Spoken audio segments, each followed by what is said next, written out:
Hi everybody, just making this video here going over the Photoshop document for this image here. It's called Sigil. I made it a few years ago now. Basically on Instagram I put out a poll just asking people if they would be interested in seeing an image of mine broken down in Photoshop, and I put this image against another image of mine called Elude. And this image won, so I just wanted to go through this. First things first, I'm sure some of you will notice that my version of Photoshop might look a bit weird or different than yours. I'm using a pretty older version. It's definitely outdated, but I really have no issues with it whatsoever, and I'll update eventually, but it's a CS5 for those who are curious, and I'm also using Windows 7 because again I've never really needed to update and it works perfectly fine for me. So yeah, just using a bunch of old software, still rocking it though. Right, so let's dig right into this. Just gonna turn all these layers off. So this image basically started from one image here. This is the background layer. And as you can tell, it's one person. There isn't actually 30 people here. I would have loved to have gotten 20 people together for this, but it wasn't really feasible in the moment, and I honestly didn't even really think it would work out. So I basically just masked a little bit out of the top for some reason here. And then I extended the background just by pulling different pieces of the actual image below it. It's the same image, I'm pretty sure. Yeah, it's just the same image stretched out in different ways. And while I was doing this, I specifically, remember using this darken adjustment layer, so this curves adjustment layer rather, over here, so I could kind of see what's going on here and actually make sure I'm making proper masks and not just doing work I can't really notice. And obviously it looks like trash right now, but now it's fine. And I'm just gonna turn that off, because otherwise it'll be way too dark. And I'm not too sure what this curves layer here is doing, but we'll leave it on. And so we have the figures here, and this is where the bulk of the work really came out to be. And a lot of this stuff is really simple, but it's just very tedious. So basically having to mask in all of these different figures just takes a lot of time. And pretty sure when I was doing this edit, I was using the paintbrush tool, so that makes it even longer. Today I would definitely use the pen tool, because I just find it a lot simpler to use. And so yeah, I just pretty much just paint all these figures in. And you can actually see the masks a bit better because I put it on gray here, so you can actually see the shadow. So you're keeping it at the bottom as well, because you need to keep that kind of a detail to really make it look more realistic in the final edit. And again, just adding another adjustment layer just to actually see what's happening in the masks themselves. So you can see the overlap is happening here and everything. You see the details that are in the blacks. Just kind of, computer's slowing down a little bit, just give it a second. This is a huge file, and I've got like 3 other programs running for the screen recording. So I'm just gonna zoom out, there we go. This guy over here, cool. And yeah, that's how that happened. And like I said, it's super simple. It just takes a lot of time for the masking and actually picking the figures that you want, because the way I did this, I got my buddy Kevin to basically just move up in grid-like format. So I'd ask him to move to the right, to the right, to the right, and every single time I have him move, I just shoot. And so in the end I had about maybe like 300 images, and you just have to pick the ones that you want to place there. And that alone takes a lot of time, sifting through the images, actually picking them, and a lot of them are very similar too, so you have to like just choose which one you prefer. After that, I'm just brightening up the actual snow, the selective colors thing, adjustment layer, not a thing. And I'm just boosting the whites by turning down the blacks. So it does that, it selects that without having to do that. And another one here is to boost the whites a little bit more.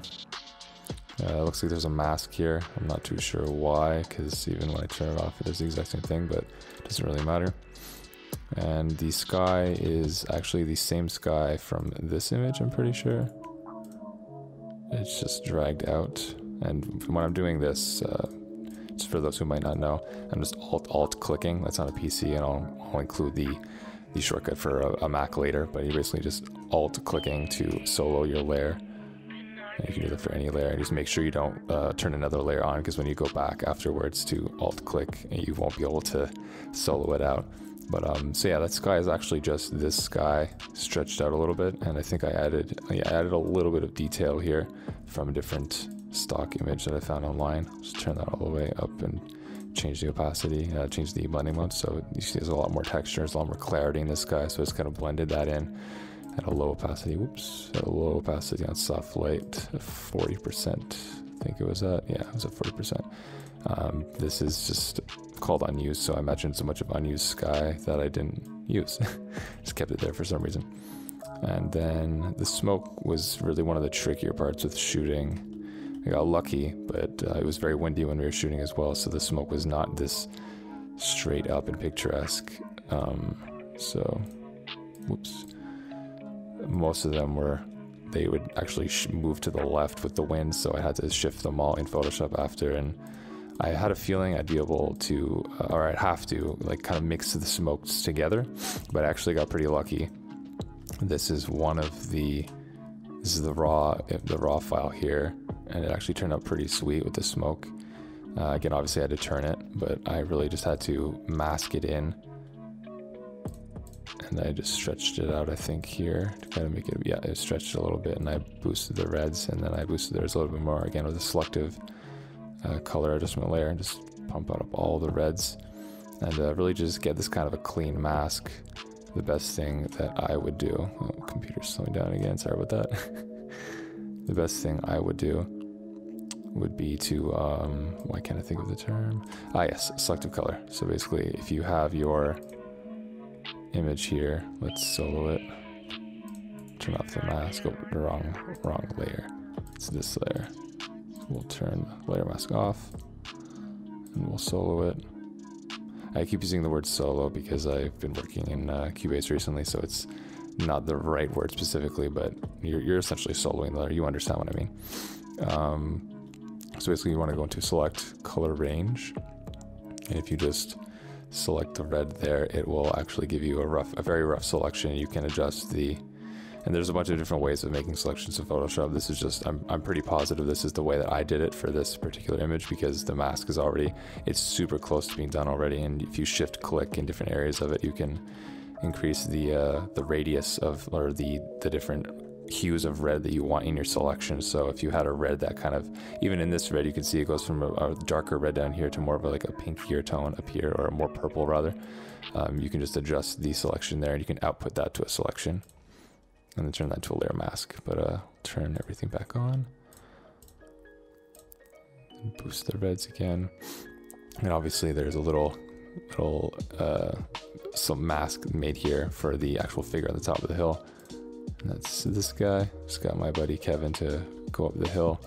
And again, it's pretty much the same thing. Really not too much happening there, other than masking and the cloning and stuff, and a little bit of color editing for the red. There's really not too much with this. It's just a very tedious kind of like drawing in all the figures and making sure the shadow detail is kept properly. Other than that, I think I turned this exposure layer, and I bumped up the offset a little bit, which basically just adds gray to blacks or dark values in your image. And so I'll just zoom in like more than 100% here, just so you can kind of exaggerate. You can see that it's going from pretty dark to a little bit grayer, and that's just because I didn't want pure blacks in the darks of the cloaks. And then after that, I think I just turned, I turned the image, the brightness down just a little bit, and the contrast as well is pretty punchy.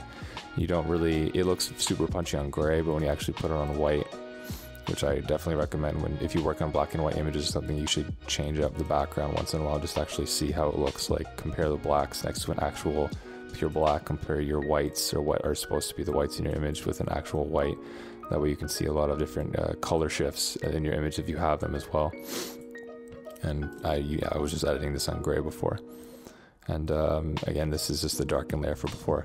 So that's pretty much the image. And like I said, really just a lot of tedious work and nothing super complicated. It's worth noting as well that everything I'm doing here, you can totally do in your version of Photoshop as well. This is an older version, so you know that these features are definitely still going to be in the newer version. So if you see something here, you're going to be able to do it in your version of Photoshop as well.